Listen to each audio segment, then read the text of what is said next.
Ayan po, kalalagpas lang po namin ng Edmonton. Ayan, so far pangalawang trailer na ho yan, tumumba na yan. Sa lakas po ng hangin.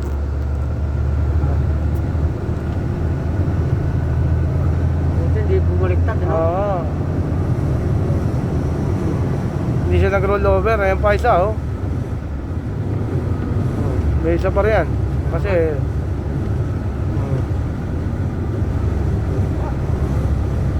ayan, isa pa rin, oh. Pangatlo yan.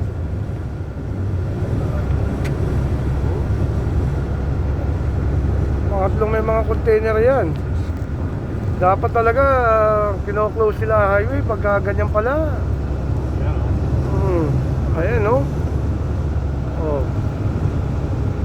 Ano pa siya? Dual, no? Dalawang ano.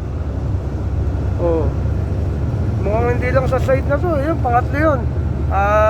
Sa katotohanan, no, hindi ko nakunan yung isa.